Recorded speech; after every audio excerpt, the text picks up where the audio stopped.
네, 평안하셨습니까? 네, 오늘도 함께 말씀으로 안식과 평화를 누리는 시간 되시기 바랍니다. 오늘은 예수님의 공생애의 마지막 부분, 이제 부활하신 후에 승천하시기 직전까지 있는 그분 자신을 통해서 나타내셨던 표적을 계속 보고 있는데요. 이제 마지막 부분을 보겠습니다. 믿는 자들에게는 이런 표적이 따르리니. 먼저 마태복음 28장에 있는 말씀을 보겠습니다.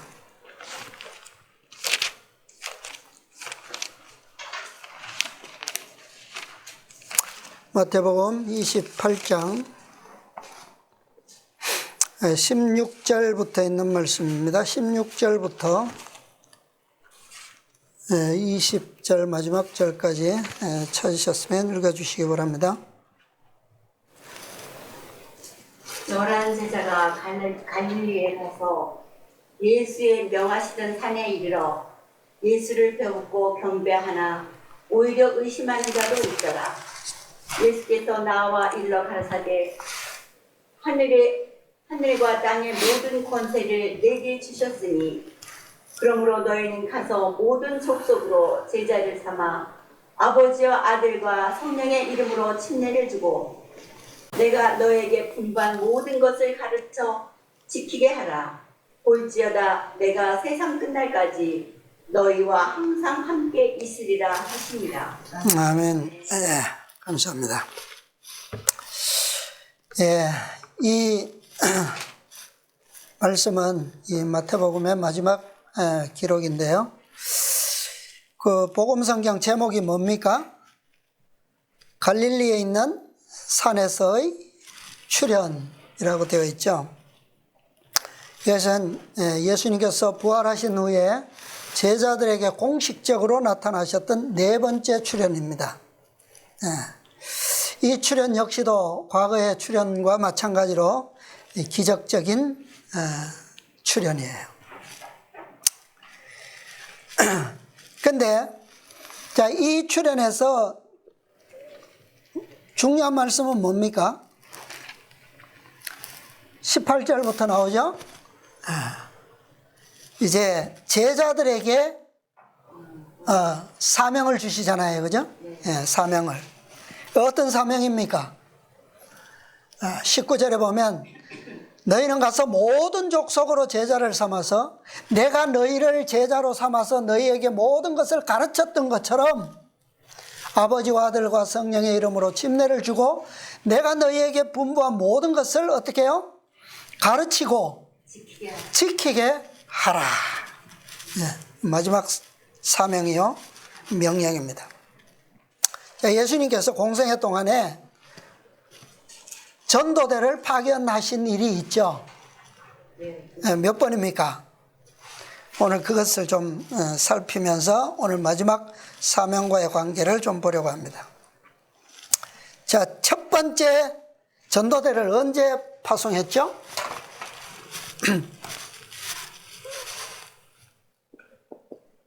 제1차 파송. 언제입니까? 마태복음 10장에 보면 몇 명이 파송됐어요? 제일 처음에는 누가 전도대로 파송됐습니까? 제자들이죠. 12명, 그죠? 12명. 그 다음에 선교 지역은 어디냐 하면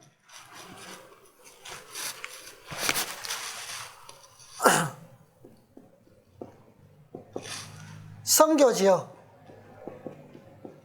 어디로 갑니까?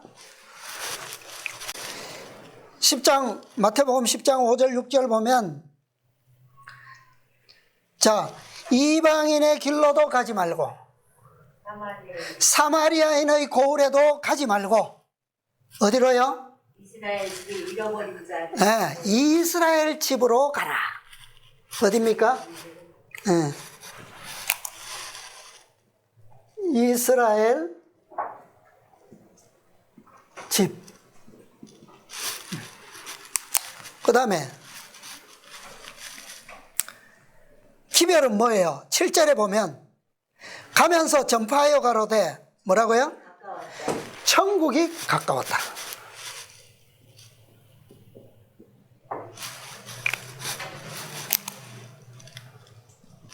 천국이 가까웠다.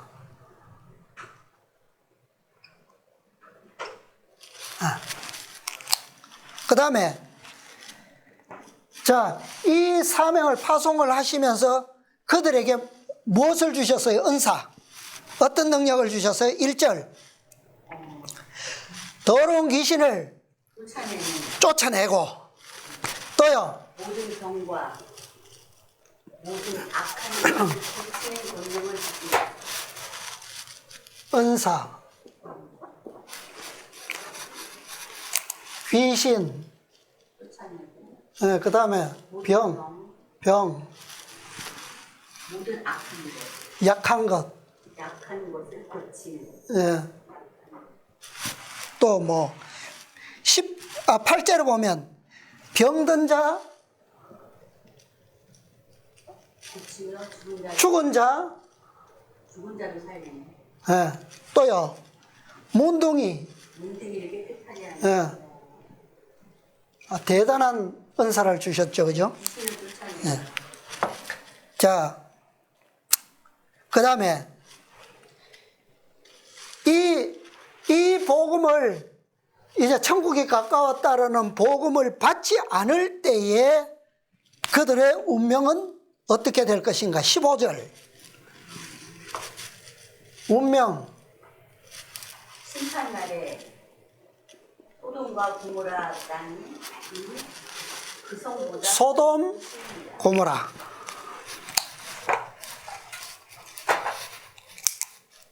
소돔과 고모라가 견디기 더 쉬울 것이다.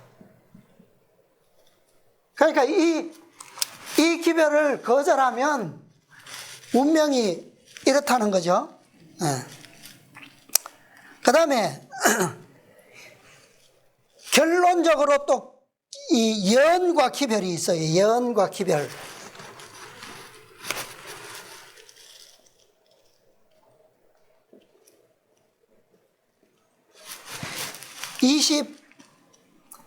(21절) 21절에 보면 장차 형제가 형제를 아비가 자식을 죽는 데 내어주며 자식들이 부모를 대적하여 죽게 하리라. 34절요.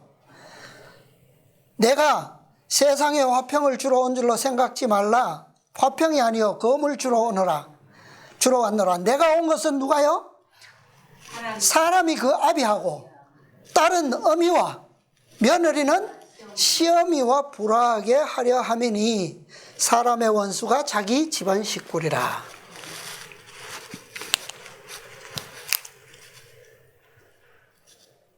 자기 집안 식구.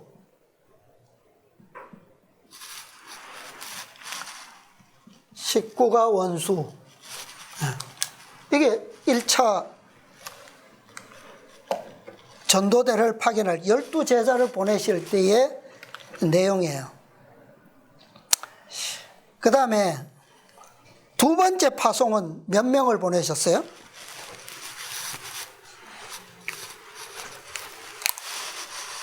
제2차 파송 몇 명입니까? 이거는 누가복음 아니고 누가복음 10장. 예, 누가복음 10장 1절. 자, 몇 명입니까?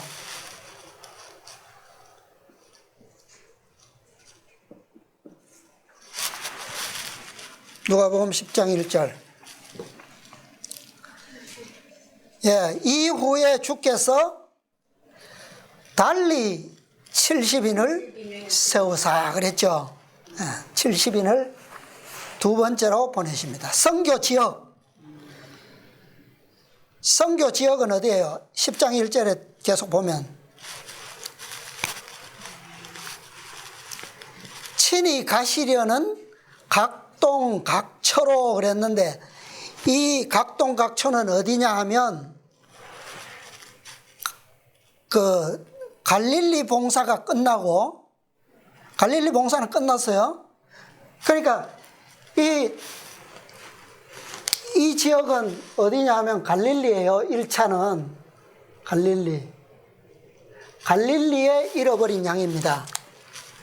근데 2차 파송의 선교 지역은 어디냐면 지금 친히 가시려는 각동각처 갈릴리 끝나고 다음 가시는 지역이 어디냐면 사마리아예요. 사마리아와 페레아 지역이에요. 사마리아. 예.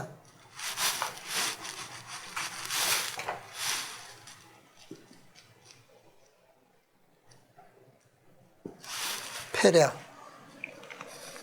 그 다음에 기별은 똑같이 천국이 가까웠다예요. 10장 9절에 누가복음 10장 9절에 보시면 하나님의 나라가 너희에게 가까이 왔다 하라 그랬어요. 그죠? 그 다음에 은사는 10장 9절에 보시면 누구를 고칩니까? 병자들. 그 다음에 귀신 17절에 보면 17절 귀신들, 병자들, 귀신 들린 자들. 그 다음에 19절에 보면 뱀과 정과를 밟으며 또요. 모든 능력을 제어할 예. 원수를 능력 제어할, 예, 그죠? 예. 제어할 능력. 예, 대단한 은사를, 능력을 주셨죠, 그죠? 그 다음에 운명, 결과, 이 기별을 거절할 때, 사마리아와 페레아에 이제 전도대가 갔는데 이 기별을 거절할 때 10장 12절부터 보시면 여기도 역시 소돔이 나와요. 소돔. 그 다음에 13절부터 보면 다른 말씀이 나와요. 화 있을진저 고라시나. 이 고라신과 베세다는 어디입니까? 사마리아 지역이 아니에요. 어디예요? 갈릴리예요. 갈릴리. 가버나움. 이렇게 갈릴리 바다가 있으면 가버나움이 여기 있고 그 다음에 베세다가 여기 있고 고라시는 여기 있고 이 갈릴리 북쪽에 위치한 지역들이에요. 그러니까 예수님께서 가장 많이 갈릴리 봉사에서 중점을 두셨던 지역입니다. 그러니까 이 사마리아, 왜 이런 말씀이 여기 기록되어 있느냐 하면, 자, 이 갈릴리는 예수님께서 공생애를 시작하셨을 때 많은 사람들이 유대와는 달리 그분을 누구로 받아들였어요? 메시아로 많이 받아들였어요.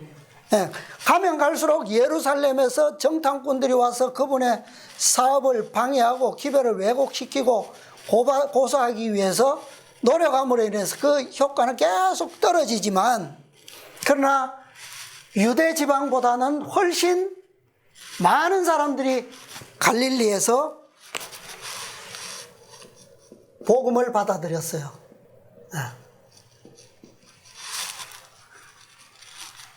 그래서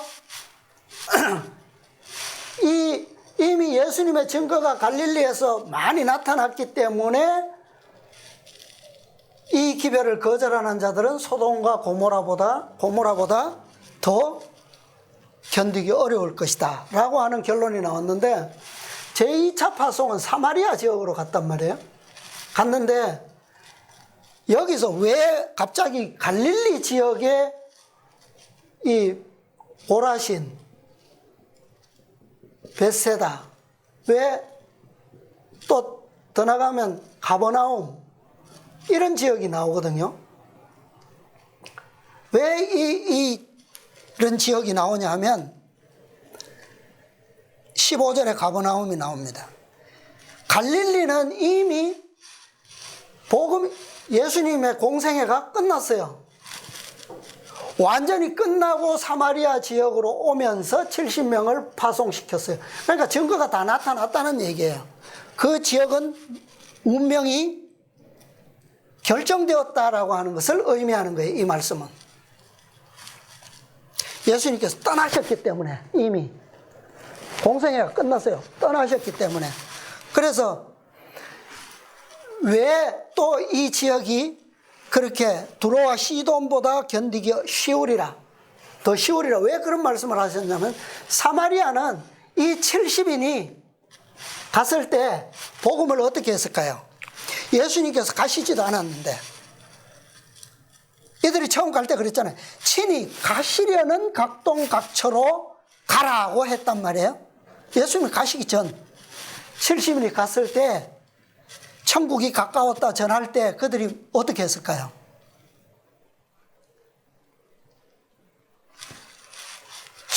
처음에는 예수님께서 예루살렘에서 제일 먼저 사업을 시작했죠. 1년 동안. 근데 그들이 받았습니까? 다 거절했어요. 그 다음에 갈릴리로 가니까 조금 더 많은 사람이 받아들였어요. 근데 사마리아는 가니까 거절이 없어요. 다 받아들이는 거야. 다 환영이야. 왜 그렇게 됐을까요? 그 원인은 이미 유대 봉사를 마치시고 유대 봉사 기간 동안에 어떤 일이 있었냐면, 성전 정결케 하시고 그 다음에 어느 날 밤에 니고데모가 와서 찾아왔고, 그 다음에 예루살렘에서 떠나서 갈릴리로 가시다가 사마리아를 지나시면서 누구를 만납니까? 수가의 여인을 만나죠. 거기서 사마리아 사람들에게 복음이 증거됐어요. 그 3일 동안 지나던 동안에 사마리아는 메시아를 인정했고 받아들였고, 그 결과로 갈릴리 1년을 봉사를 끝나고 이곳을 전도대가 갔는데도 다 받아들인 거예요. 그렇기 때문에 이 갈릴리의 운명이 여기서 나타나는 거예요. 이들은 가자마자 다 뭐예요? 그리스도를 메시아로 받아들였다.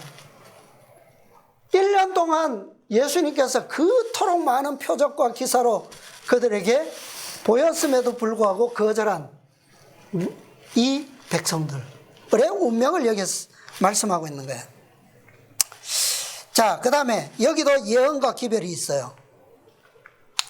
예언과 기별은 누가복음 12장, 이것은 텀을 좀 두고 시간을 좀 두고 나중에 이 기별을 주셨는데, 누가복음 12장 51절부터 53절, 누가복음 12장, 이게 잘 아시는 말씀이죠? 우리가 연구했던 말씀이에요. 그죠? 한 집에 5 사람이 있어 분쟁하되 셋이 둘이 셋과 하리니, 53절은 같은 말씀이죠. 아까 이 1차 파송 때에 나왔던 기별과 같은 거예요. 같은. 아비가 아들과 아들이 아비와 어미가 딸과 딸이 어미와 시어미가 며느리와 며느리가 시어미와 분쟁하리라. 자, 이것도 우리가 더 세세하게 연구하면 53절 아들과 아비가 분쟁하는 사건과, 그 다음에 딸이 어미와 분쟁하는 사건과, 며느리와 시어머니가 분쟁하는 이 세 부류의 분쟁이 시기가 다 달라요. 때가 다 달라요. 그래서 이런 기별이 있다라고 하는 거예요. 뭐 나중에 또 기회가 있으면 하고요. 그 다음에 자, 오늘 이제 우리가 본문에서 보았던 말씀을 이제 보는데, 이것은 제 3차 파송입니다.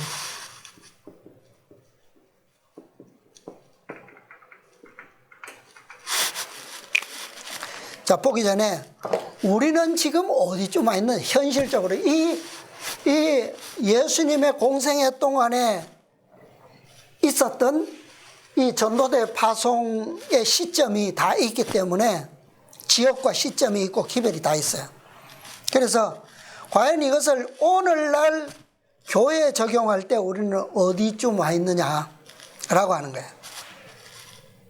지금 우리가 시대적으로 이해하고 연구했던 기별이 어떤 기별입니까? 방금 보았던 누가복음 12장, 한 집에 5사람이 분쟁하는 기별을 우리가 깨달았잖아요. 그죠?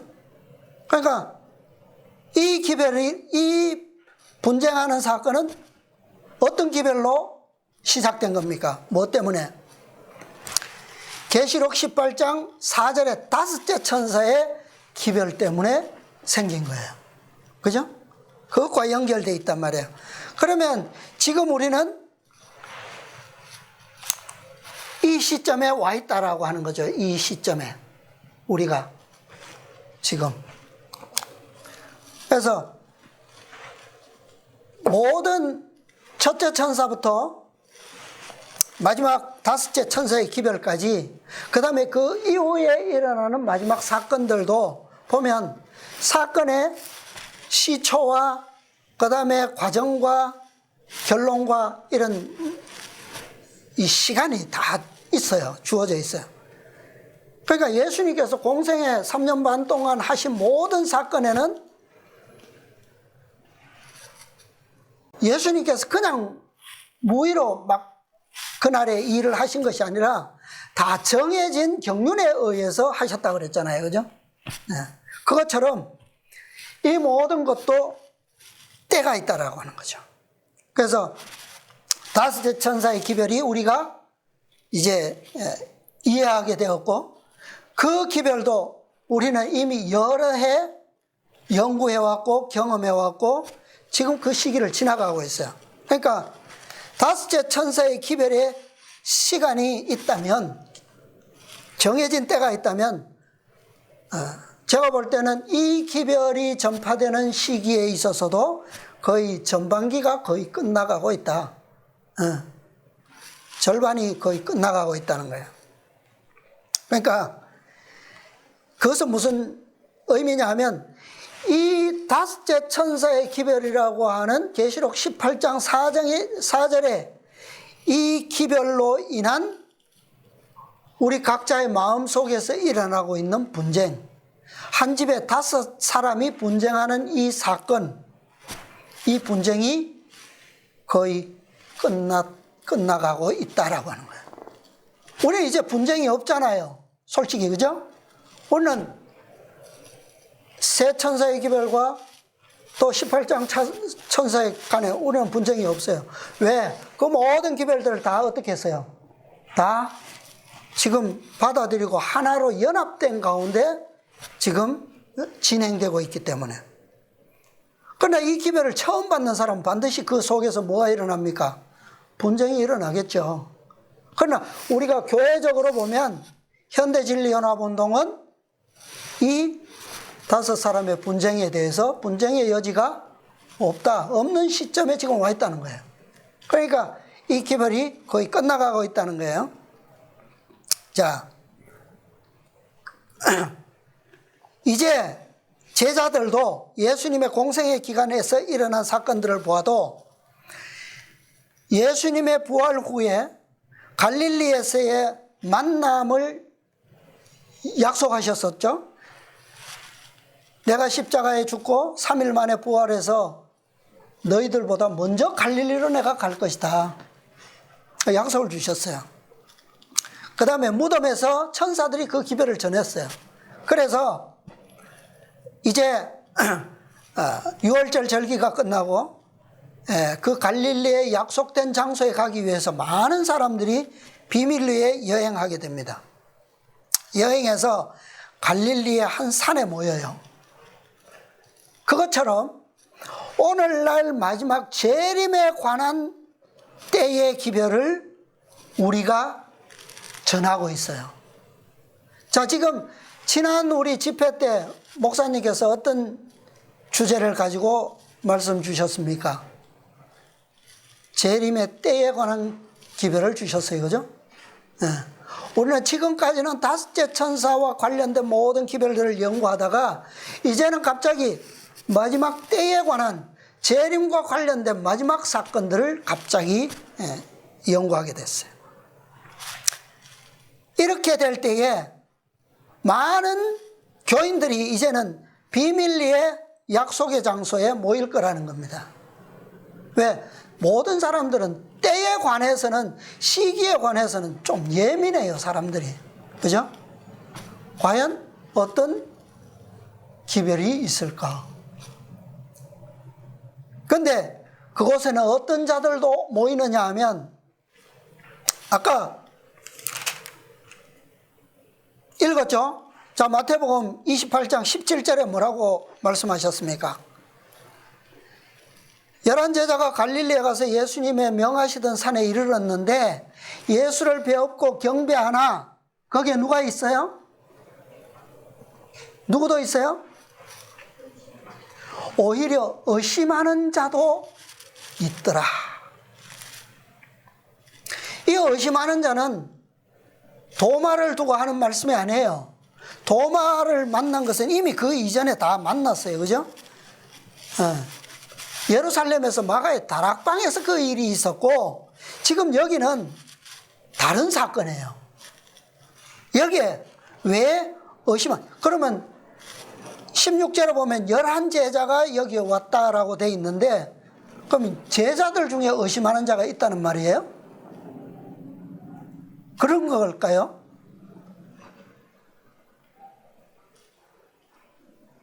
자, 그것을 우리가 성경에는 나오지 않지만 요한의 시는 분명히 말씀하고 있어요. 그래서 여기서 많은 교인들이 모인 다음에, 그 다음에 예수님께서 어디로 가십니까?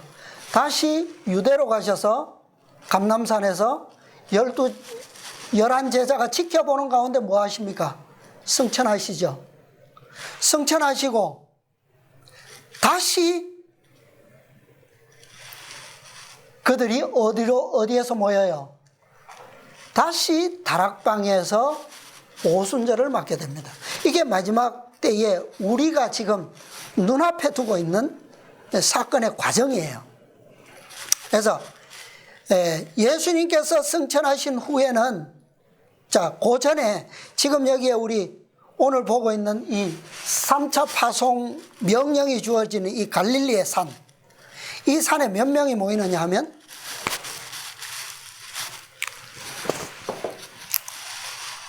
500명이 모입니다. 500명. 그런데 이 500명 중에 누가 있다는 말이에요? 오히려 의심하는 자들도 있다라고 하는 거예요. 그런데 예수님께서 승천하신 후에는 몇 명이 모여요?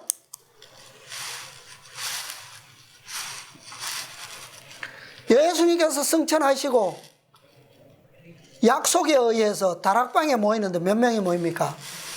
120명이 모여요. 120명. 그것처럼 지금은 때에 관한 기별을 우리가 전할 때 많은 신도들이 모일 수가 있어요. 그런데 시련이 오면, 예수님께서 승천하시고 나면, 그 말은 뭐냐면 일요일 법령의 시련이 우리 앞에 있죠. 일요일 법령이 내릴 때는 또 이 500명이나 되는 무리들이 다 떠나게 된다는 얘기예요. 몇 명만 남아요?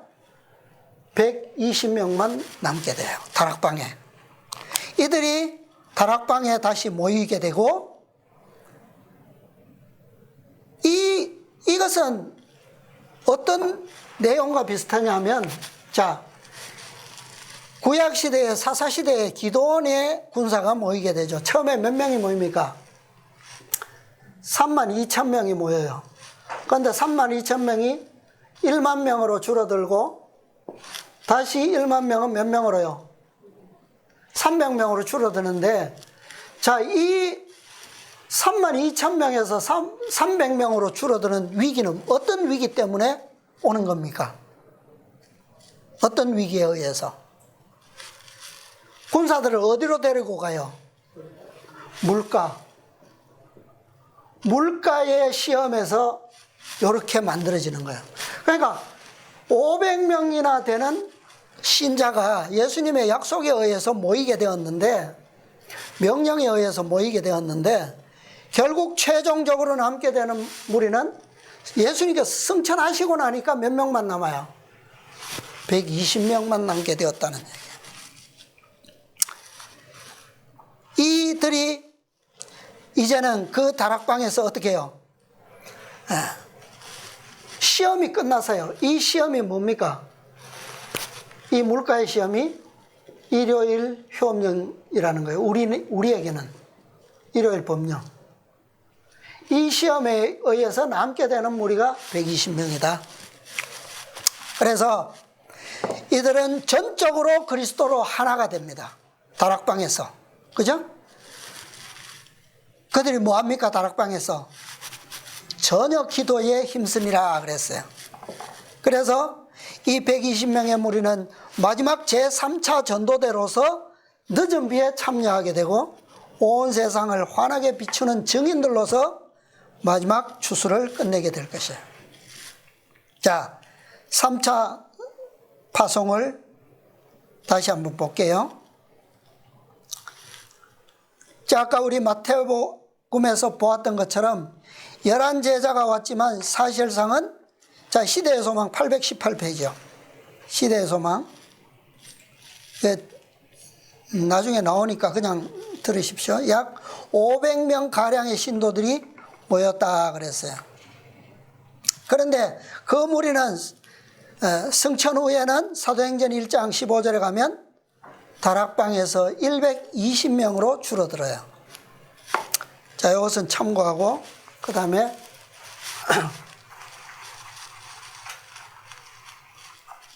자, 선교 지역이 어디입니까?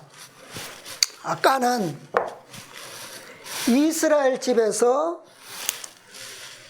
사마리아로 옮겨갔다가 이제는요, 제3차 파송에서는 어디까지 가냐면 마태복음 28장 19절에 누굽니까? 너희는 가서 모든 족속이에요. 모든 족속. 그런데 다른 성경에 보면, 복음서에 보면 만민에게 그랬어요. 만민에게. 만민에게. 그 다음에 마가복음 마지막 장에는 15절이에요. 온 천하라 그랬어요. 온 천하. 천하에 다니며 그랬어요. 그 다음에 누가가 기록한 사도행전 1장 8절에는 뭐라고 되어 있습니까? 예루살렘과 사마리아와 그 다음에 유대와 사마리아와 유대와 그 다음에 사마리아와 그 다음에요 땅 끝까지. 이게 마지막 파송 선교지예요. 그죠? 이스라엘에서 그 다음에 사마리아로 그 다음에는 예루살렘과 유대와 사마리아와 땅 끝까지 점점 확대되죠. 그죠? 그 다음에 기별. 기별은 뭡니까?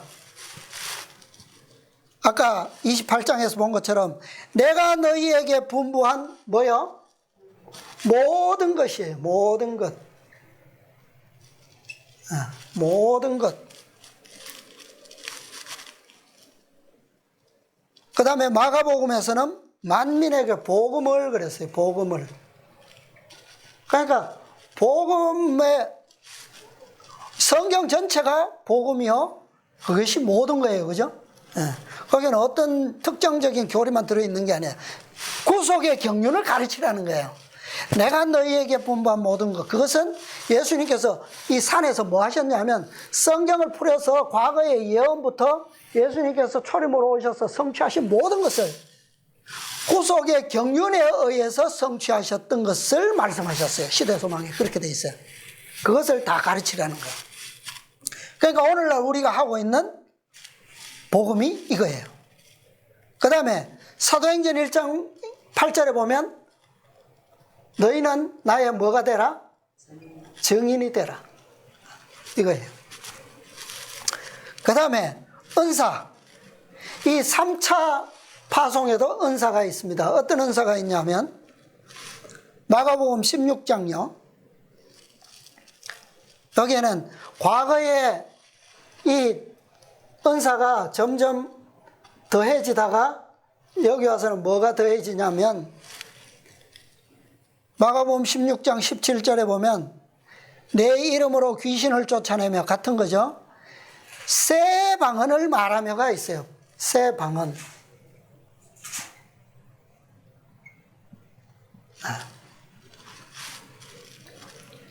그 다음에 18절에는 뱀을 집으며 무슨 독을 맞을지라도 해를 받지 아니하며 병든 사람에게 손을 얹은 적 나으리라. 같은 은사예요. 그죠? 근데 여기에 특별히 추가된 은사가 뭐예요? 새 방언입니다. 왜? 왜 이 방언이 주어질 수밖에 없습니까? 선교 지역이 어디예요?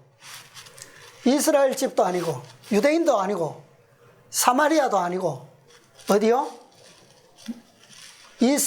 이스라엘과 유대와 사마리아뿐만 아니라 모든 족속이에요. 그죠? 온 천하의 방언들이 다 있어요. 그죠? 그렇기 때문에 이 방언이 필수적인 겁니다. 그 다음에 근데 이 1차 파송과 2차 파송은 예수님께서 모으시고 이 모든 기별을 주시고 안수하시고 바로 갔어요. 근데 3차 파송은 바로 가지 않았습니다. 언제 갑니까? 누가복음 24장 49절.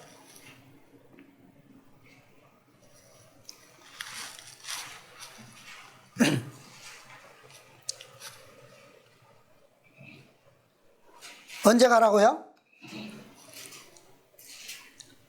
읽어보세요. 24장 49절.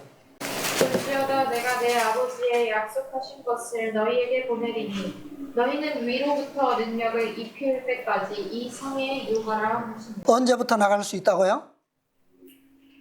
약속하신 것을 위로부터 능력을 입혀올 때까지는 나가지 마라. 그 이후에 나가라는 얘기죠. 그죠? 예. 왜요? 1차와 2차 파송 때에는 예수님께서 함께 동행은 하시지 않으셨지만 그분께서 어디에 계셨어요? 이 땅에 계셨어요. 그러나 승천하신 뒤에는 그분의 은사의 역할을 대신할 분이 누굽니까? 성령께서 하시겠다고 약속을 주셨어요. 왜? 예수님이 이 땅에 계실 동안에는 가까이는 이스라엘을 위해서 오셨기 때문에 이스라엘 땅에서는 유효하지만 전 세계 온 천하에는 함께 하실 수가 없어요. 그죠? 그러나 성령은요, 함께 하실 수가 있어요. 그래서 더 갈수록 능력은 확대되고 복음도 광범위해지고 선교 지역도 넓어지고 이렇게 되는 거예요. 그러니까 이것처럼 그래서 마가복음 16장 20절에 보면 예수님께서 아직 승천하시지 않았는데 결과가 기록되어 있어요. 마지막 절에 마가복음 16장 20절 읽어보세요. 아직 오순절이 이르지도 않았는데 결과를 미리 기록해놨어요. 제자들이 나가 두루 전파할세 주께서 함께 역사하사 그 따르는 표적으로 말씀을 확실히 이것은 바로 아까 읽었던 누가복음 24장 49절의 결과 뒤에 나가서 전파할 세에 대한 그 능력이에요. 표적. 그래서 제3차 파송의 이 능력은, 표적은 그 이전에 예수님께서 친히 하시던 그 능력을 누가 하는 겁니까? 제자들이, 120명의 제자들이 직접 이제는 성령으로 더불어 직접 증인, 왜냐하면 증인이기 때문에 그대로 행하는 거예요. 자, 그래서 마지막 약속이 있습니다. 마지막 약속은, 예언과 기별은 이거예요. 예언과 기별은 마태복음 28장 20절 맨 마지막 절, 내가 세상 끝날까지 너희와 항상 함께 있으리라. 그 다음에 계시록 14장 12절, 성도들의 인내가 여기 있나니 저희는 하나님의 계명과 예수 믿음을 지키는 자니라. 모든 것을 가르쳐 지키게 하라. 이것은 뭐요? 여기에는 그런 기별이 없어요. 뭐 예를 들어서 뭐 세상 끝날까지라든가 뭐 시간이 얼마나 있을 것이라든지 뭐 그런 게 없어요. 이 두 번째 파송까지. 그런데 세 번째 파송에만 세상 끝날까지라고 하는 표현이 있어. 그럼 세상 끝날까지 모든 것을 가르쳐 지키게 하는 데에는 결과가 있을 거 아니에요. 능력이 필요할 거 아니에요. 그게 뭡니까? 성도들의 인내가 여기 있다. 그 결과가 뭐야? 하나님의 계명과 예수 믿음을 세상 끝날까지 지키게 하라. 내가 너희와 함께 할 것이다. 자, 이 표상과 실체에 대해서 시대의 소망이 좀 우리에게 잘 보여주고 있는데, 시대의 소망에 있는 말씀 보고 마치겠습니다. 자, 시대의 소망 818페이지요. 여기에는 제 86장 가서 모든 족속을 가르치라입니다. 하늘 보좌에 올라가시기 직전에 그리스도께서는 제자들에게 사명을 맡기셨다. 그분은 하늘과 땅의 모든 권세를 내게 주셨으니 그러므로 너희는 가서 모든 족속을 가르치라. 너희는 온 천하에 다니며 만민에게 복음을 전파하라고 말씀하셨다. 제자들이 이 말씀의 깊은 뜻을 깨달을 수 있도록 이 말씀이 여러 번 반복되었다.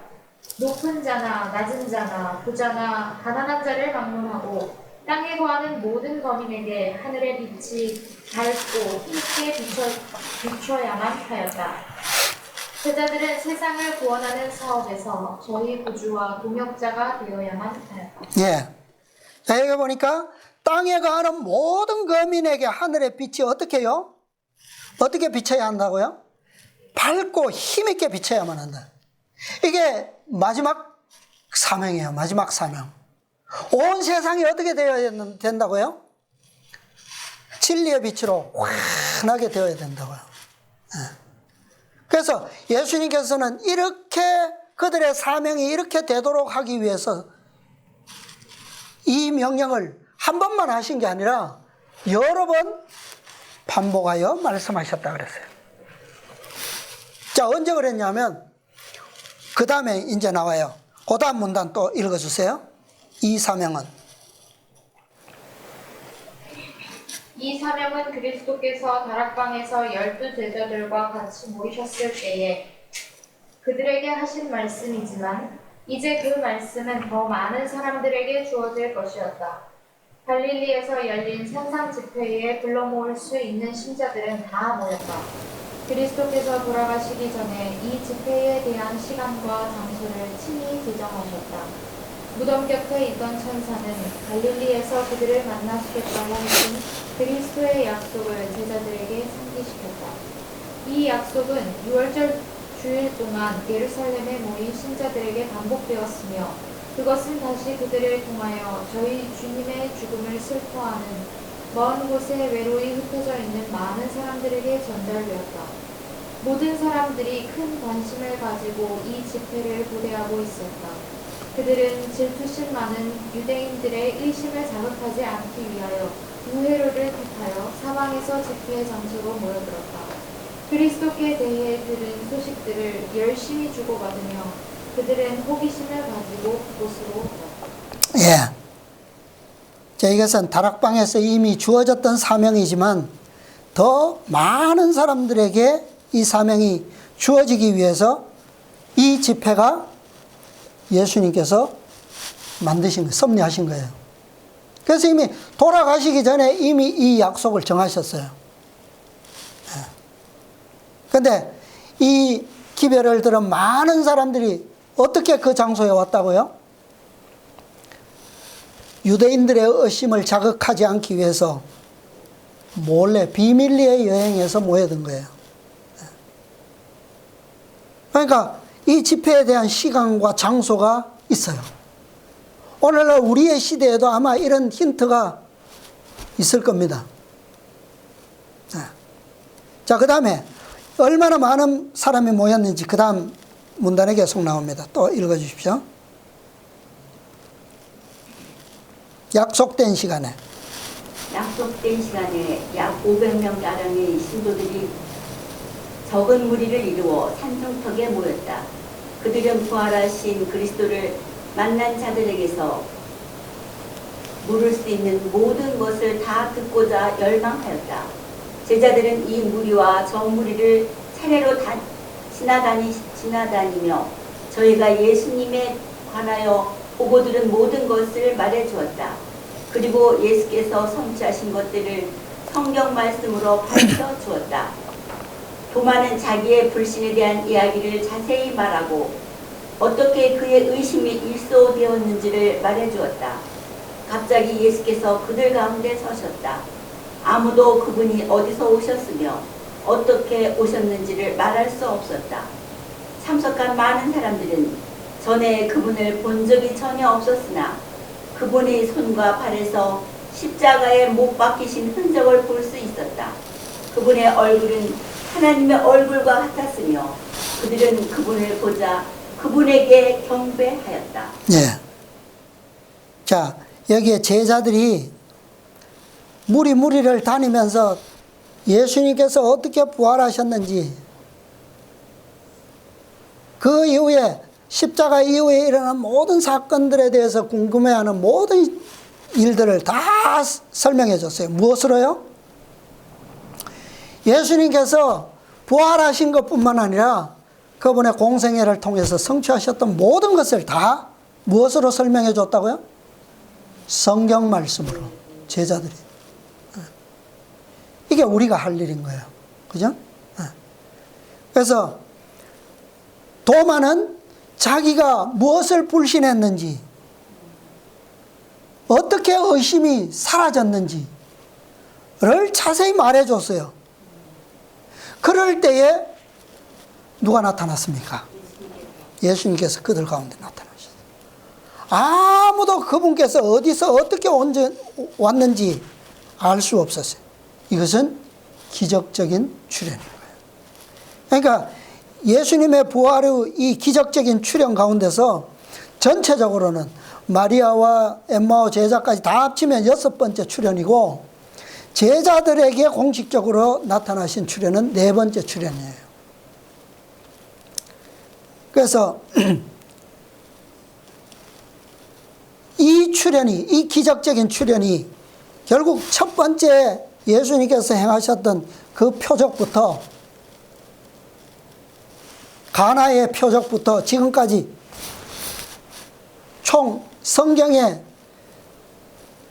구체적으로 기록된 표적 42가지 표적의 마지막에서 두 번째 표적이 이거예요. 아무도 그분께서 어디서 어떻게 오셨는지 모릅니다. 그런데 500명 가운데 기적적으로 나타나신 거예요.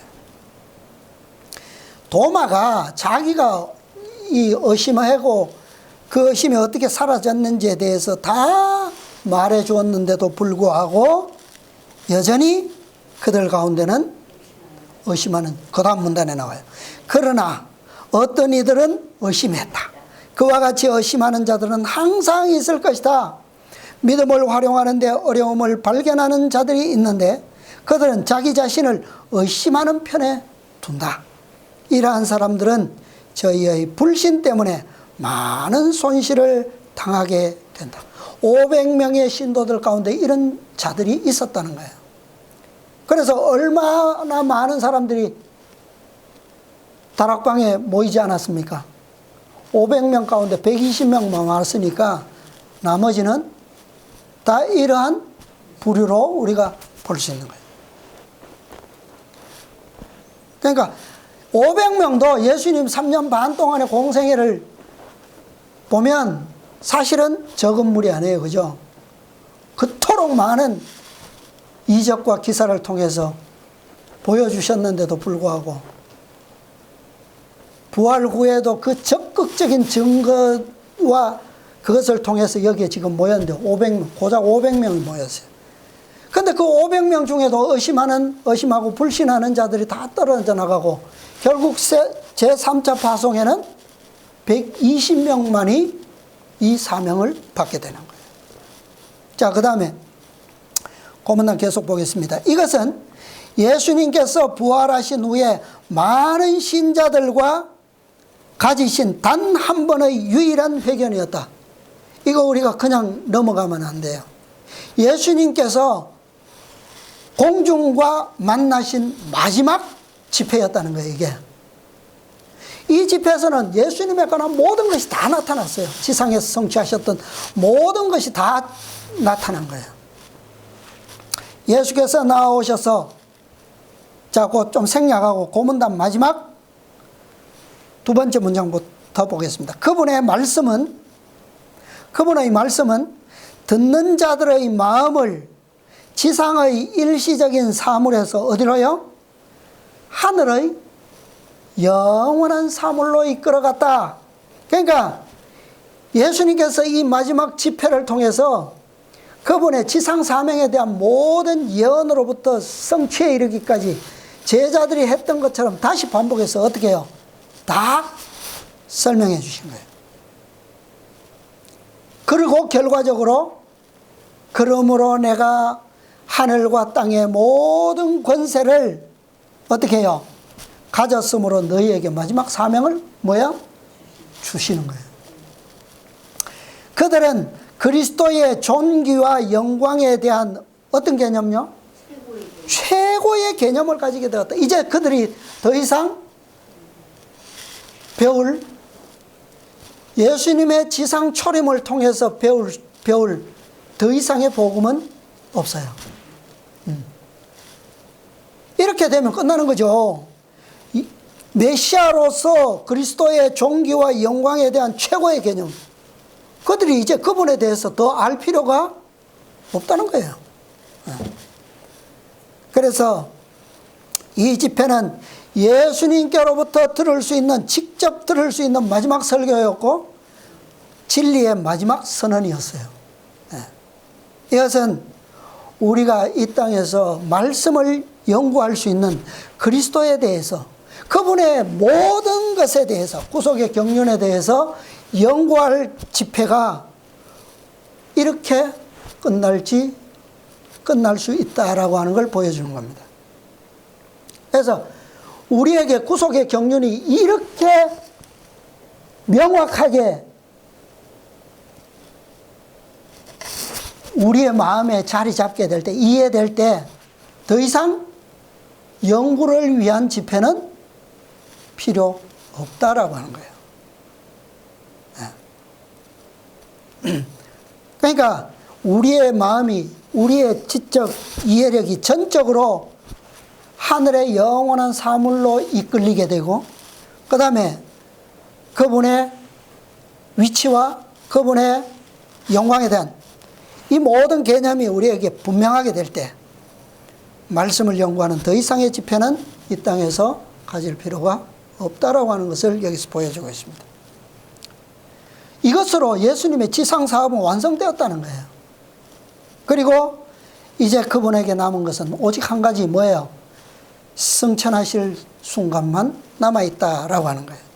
자, 그 다음에 계속 보겠습니다. 산중턱에서 하신 그리스도의 말씀은 인류를 위한 희생이 어떻다고요? 충분하고 완성되었다는 발표였다. 이거 이상 이제 더 이상 필요 없는 거예요, 제자들에게. 속죄의 조건들은 성취되었고 그분이 이루시기 위하여 세상에 오신 사업은 완성되었다. 그분은 모든 천사들과 정사와 권세들에게 영광을 받으시기 위하여 하나님의 보좌로 올라가시는 길이었다. 이제 그분께서 더 이상 제자들을 위해서 가르치시고 남기실 어떤 것도 없어요. 이때부터는 만약에 말씀에 더 깊은 이해가 필요하고 연구가 필요하다면 그것은 제자들을 통해서 개인적으로 이루어질 일이에요. 예수님과 직접적으로 한 집회는 없어요. 딱 한 번의 마지막 모임이 남아 있습니다. 그런데 이 모임은 여러 날 계속되죠. 이 집회의 성격은 마치 다락방에 모였던 120명의 신도들이 6월절이 지났음에도 불구하고 실제적인 6월절에는 경험하지 못했던 경험, 회개의 경험이에요. 예수님께서 6월절에 그들을 위해서 십자가에 돌아가셨는데 제자들은 그때 뭐 했습니까? 회개했어요? 뭐 했어요? 다 도망가 숨어버렸어요. 근데 그때 했어야 될 이 회개의 경험을 언제 하는 겁니까? 다락방에서 하게 되는 거예요. 그래서 이 경험을 우리도 마지막 때에 다락방 오순절 직전에 이 경험을, 늦은 비 직전에 이 경험을 하게 될 거예요. 그런데 이 경험은 마지막 때 백성들은 6월절의 회개의 경험이 아니라 어느 때의 경험을 할까요? 어떤 절기의 경험을 할까요? 대속죄일의 경험을 깊이 하게 될 겁니다. 죄의 도말을 위해서 그렇게 시간을 보내게 될 겁니다.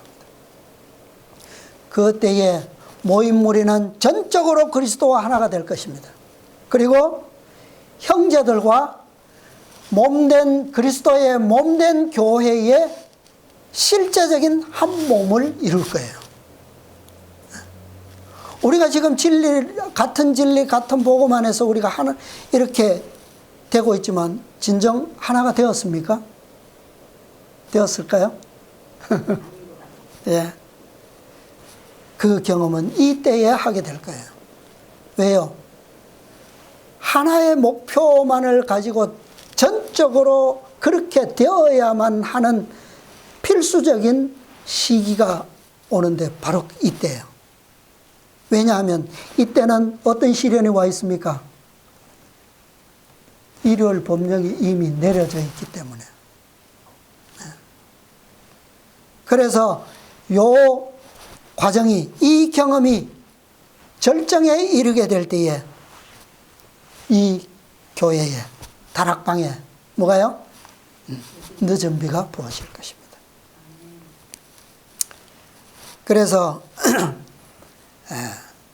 이 집회는 그리스도가 떠나고 계시지 않는 시련의 상황, 그 상황에서 그리스도와 하나가 되는 경험을 이루고 형제들과 한 몸을 이루는 경험을 하고, 그렇게 될 때에 그리스도께서 교회에 마지막 제자들의 사명을 위해서 늦은 비를, 성령을 충만히 부어주실 겁니다.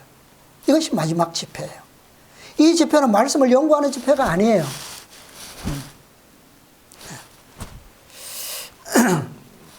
그런데 이 집회가 우리에게 언제 될지는 알 수가 없어요. 그러나 그러므로 우리는 항상 뭐에 어떻게 있어야 합니까? 깨어 있어야 돼요. 그리고 지금 우리가 말씀을 연구하고 그분의 진리로 우리의 모든 그분의 말씀이 육신이 되셨던 것처럼 우리에게도 그런 경험을 이루기 위해서 지금 가능한 그것을 위해서 열리고 있는 모든 연구와 집회를 어떻게 해야 할까요?